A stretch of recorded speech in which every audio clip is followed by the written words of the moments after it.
Now welcome back to the channel. Now while the media and the family members were barred from the first appearance for former MP for Western St. Mary, Joylan Silvera, presiding judge Viviette Graham Allen says she'll allow the media access to the proceedings at a later date.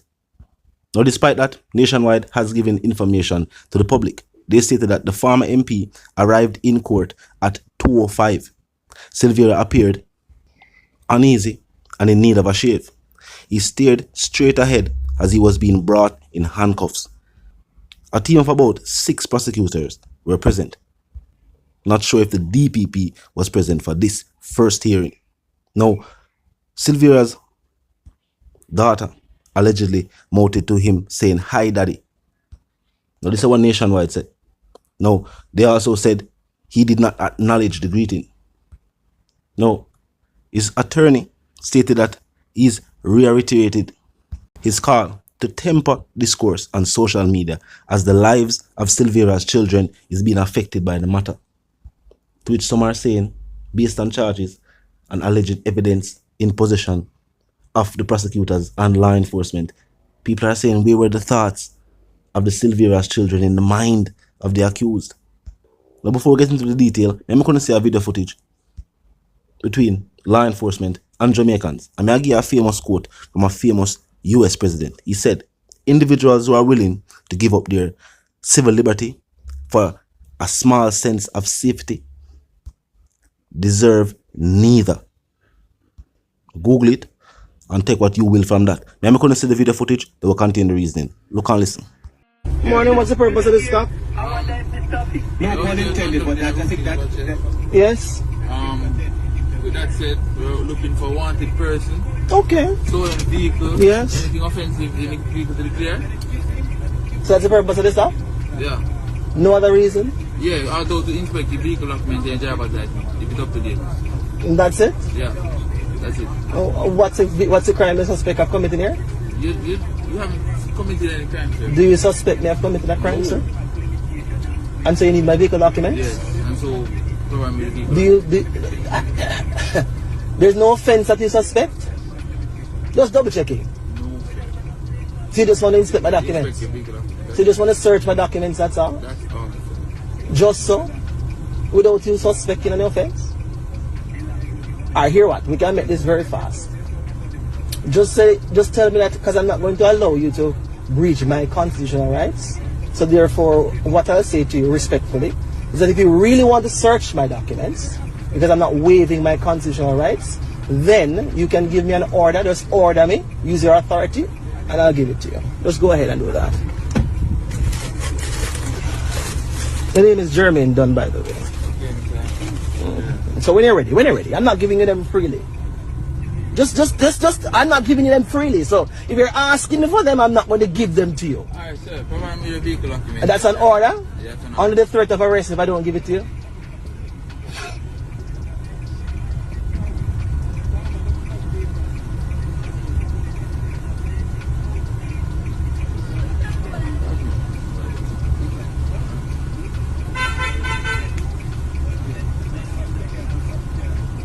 Is it an order, sir? Or is you asking? That is an order? Yeah. Okay, remember you're exerting your authority. Yeah? So what if I invoke my right to remain silent? Now, as it pertains to Mr. Silvera and the case now before the court, it seems as if this being the first appearance for Mr. Silvera, the judge was seeing that the fact that there has been nationwide outrage for what is being put forward on the case now against the former MP, the judge probably felt it was best to just deal with this matter and then allow the media to have access to further court proceedings at a later date. Keep in mind, the average Jamaican has never seen an elected official or a former elected official brought to court on these type of charges. And the fact that former high-ranking members of law enforcement from overseas, such as Mark Shields and other individuals, have made comments about the handling of the crime scene. The fact that news report is saying that individuals visited the home of the Silveras when the crime scene was active. And people are saying, how was that? Even possibly in the first place. Why was law enforcement not processing the scene? How was it that people are calling the scene a bloody crime scene if the arriving officer said she died in her sleep? Law enforcement that say clearly there was some form of cover-up taking place. Them now say from which angle? Because them say police procedure was followed as the body was at the morgue and an autopsy was done, which revealed the 3 gunshot wounds and the clear cause of death. But they must say the initial reporter, right, I say passed away in her sleep, which was the story given to the media. Now some people say, they might wonder why the attorney I say he want major media houses to temper the discourse because of the situation and the fact that Mr. Silvera and Mrs. Silvera had children. Now keep in mind, the media is saying both family members and members of the media were barred from this initial court proceeding or hearing or whatever it is being termed as. So family was there. So family know what go on. Family must know the reason why him there court. After the fact that he's accused of murder. We are keep in mind, based on law, he is presumed innocent until proven otherwise. But the fact that people that say, well, maybe him never did it, and that's time alibi, the fact that he was not at the home. But the fact that them say now, law enforcement are going to talk to former members of parliament who visited the home. Who them go to go link if him never did it? Basically, law enforcement that say he was there without divulging too much, without directly saying that. But saying that them are going to talk to people who did visit the crime scene or visit the home when it was an active crime scene, seeing that them are say Miss Silvera's life was taken by a gunshot. So while the initial officer never stated as it being a crime scene, because I must say Miss Silvera died in her sleep or Mrs. Silvera died in her sleep, it was an active crime scene because she did not die in her sleep. They must say this was gunshot. So that would mean these individuals visited a former colleague. No, they probably just show up for, lend him some moral support. But law enforcement probably want to see what was the mindset. Definitely a sad moment for the family. You got through Just Berry, Melissa Silvera, and now for they at the courthouse hearing that the person accused of taking her life is her husband.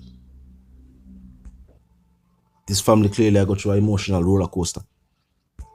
And I can see why the attorneys are say, keep the family in mind. But the fact that the family did it, clearly them never know of the Silveras having any marital trouble.